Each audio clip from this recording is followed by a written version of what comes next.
Let's begin, if we can, with the 19th. Yes. Rewind the tape. Okay. Where were you? I was at what First were you Boston. doing?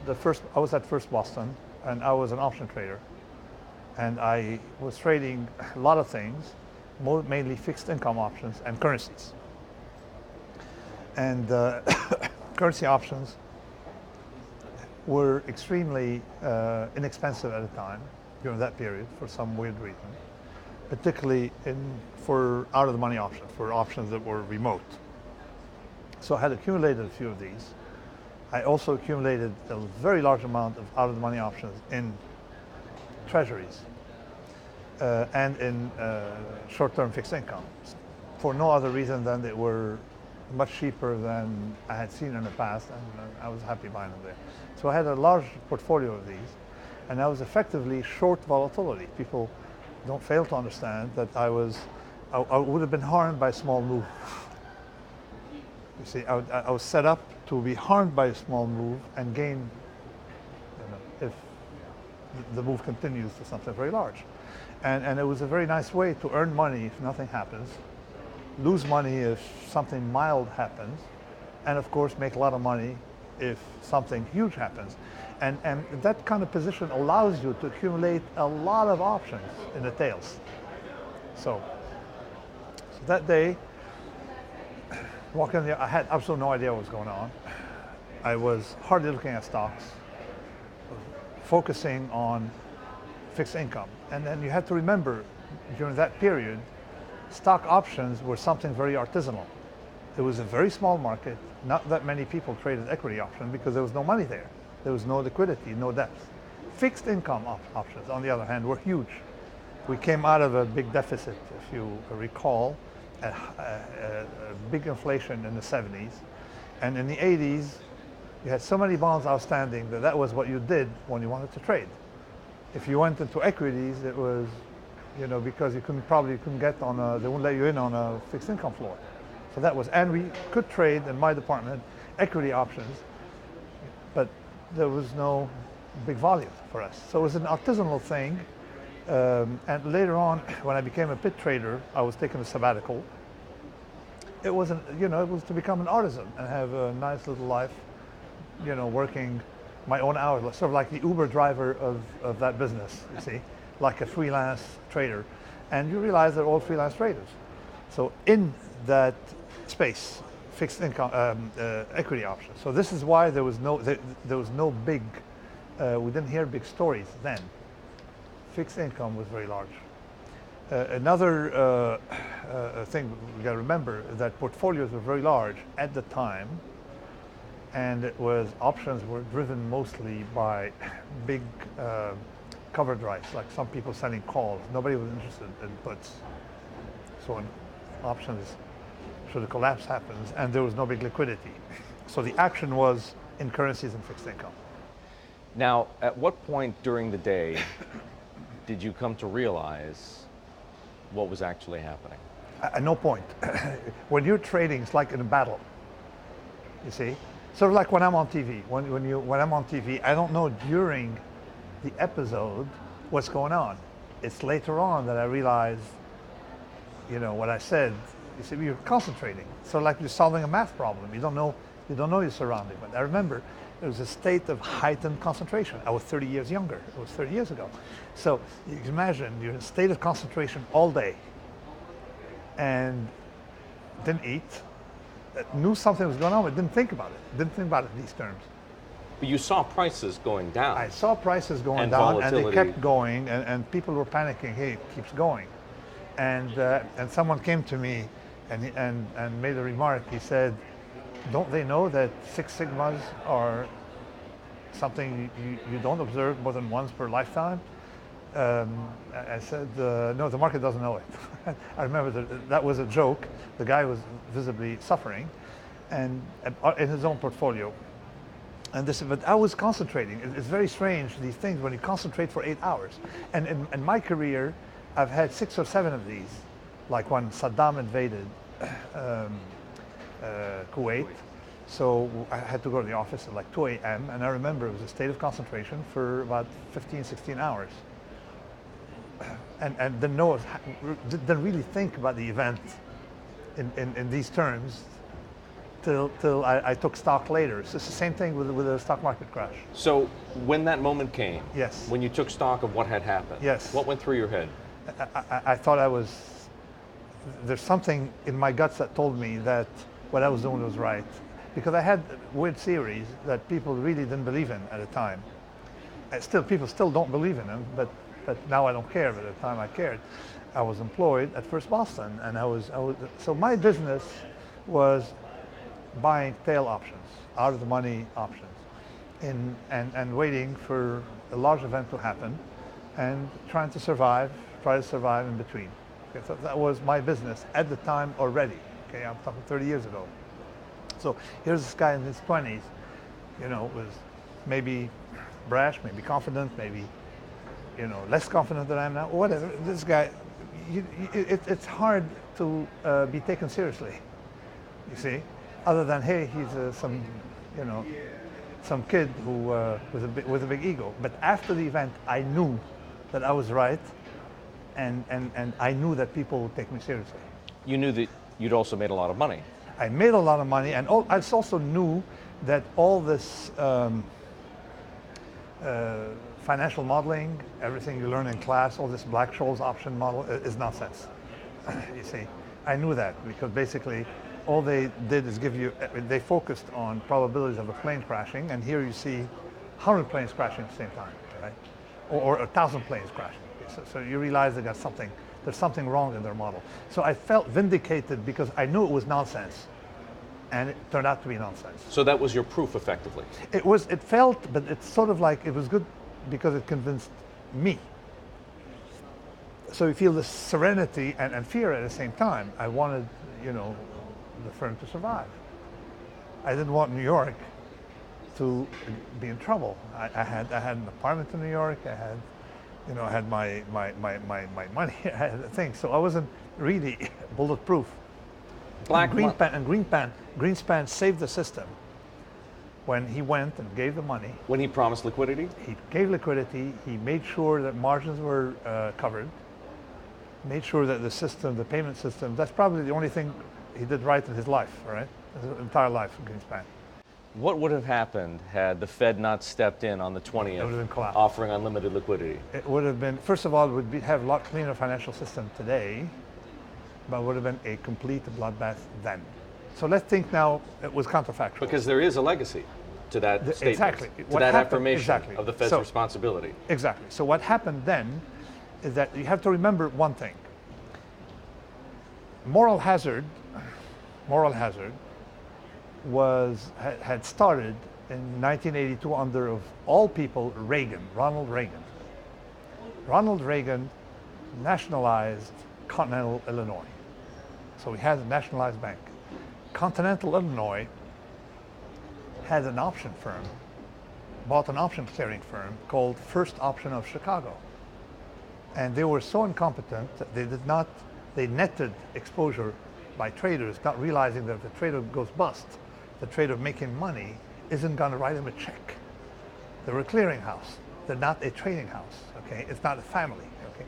So all these, and then of course, First Option of Chicago went under, you see. Continental Illinois indirectly bailed out, and you know what happened to it. It eventually merged with something else. Then we saw already that you could make a huge mistake if you're an institution and be saved, if it's costly enough to the system. Individual traders went bust, they went bust. That's it. Still do. They're gone, all right? And critically, Greenspan thought that he had a magic wand, all right? You move it, you solve problems, and he started his interest rate lowering scheme at a time as a knee-jerk reaction. So, this, of course, he lowered interest rates 4 or 5 years later. Not even 4 or 5 years later. 3 years later, we had the RTC problem, if you remember. Mm-hmm. He lowered interest rates then dramatically. The savings and loan crisis. savings and loan crisis. He bailed out these banks, if you remember, and he helped perpetuate moral hazard that eventually led to that crisis of 9 years ago, and we can't get out of it.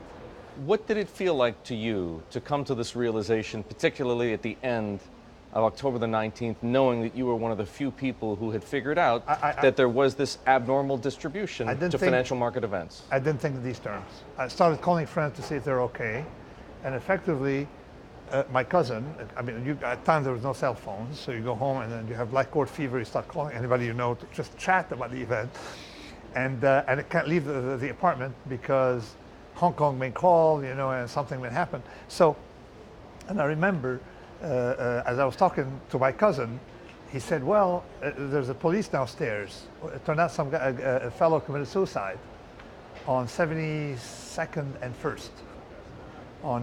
So it tells you it was very close to home.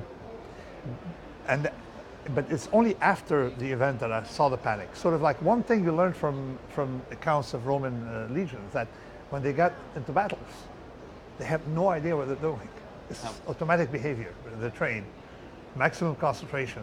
They don't think of anything until the battle is over. Then they realize, hey, you know what? I'm injured.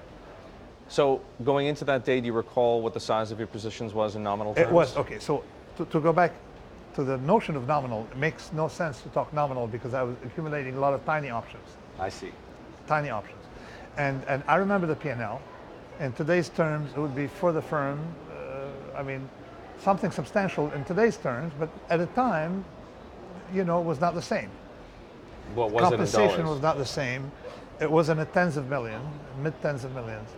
And in today's terms, maybe 60, 70, 80 million in one day.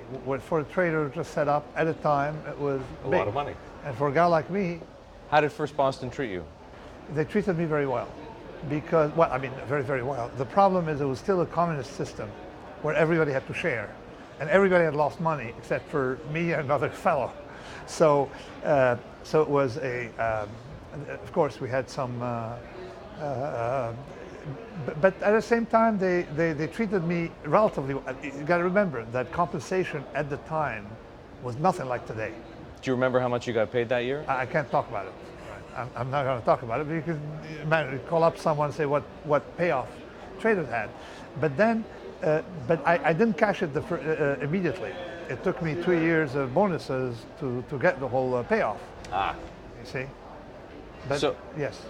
And do you recall how you traded in those intense moments of concentration? How were you trading through the day, yes, the 19th and the 20th?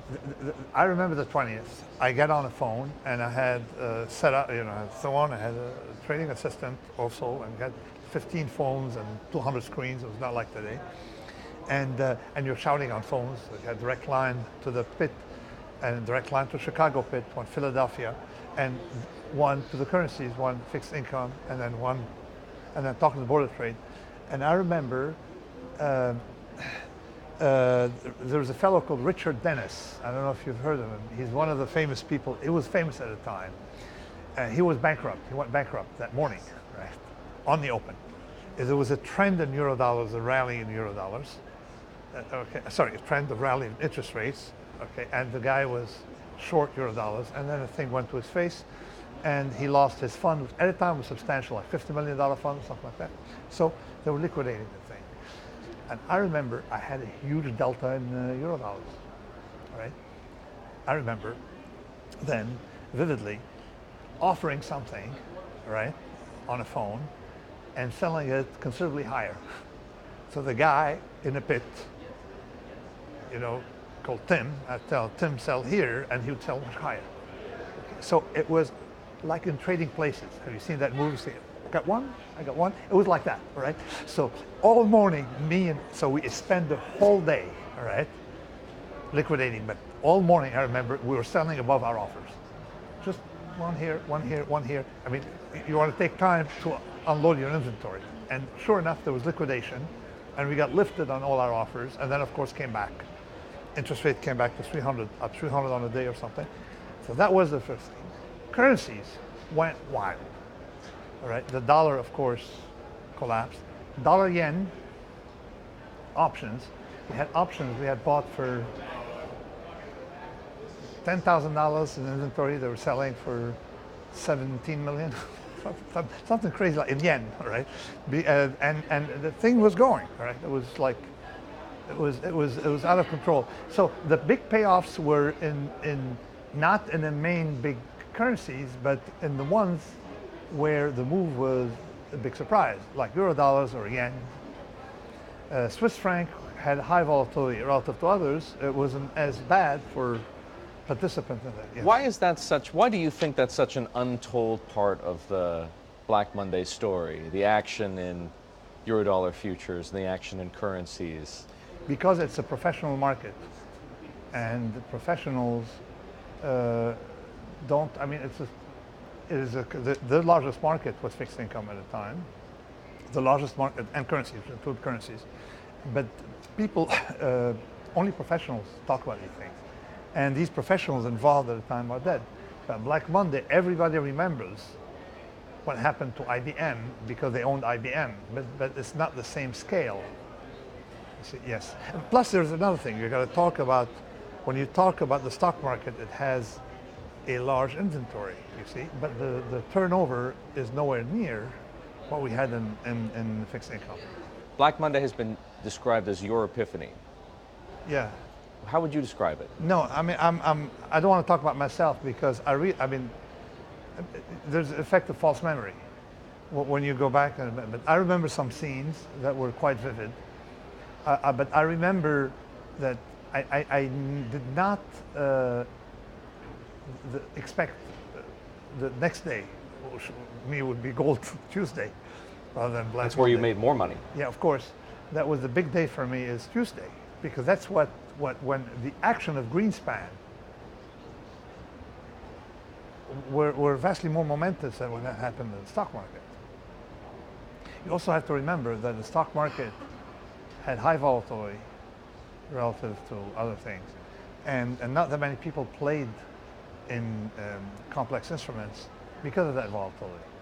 But yen, for example, didn't have a high volatility, so it fooled a lot of people. If I'm not mistaken, talking about the equity market, the VIX reached a peak on Black Monday that it has never seen since. Okay, there was no VIX at the time. Right. Okay, and even the VIX I consider it an artificial contraption, but it's general to see. So what I learned from Black Monday was that, number one, these things happen, and when they happen, everything you make elsewhere disappears.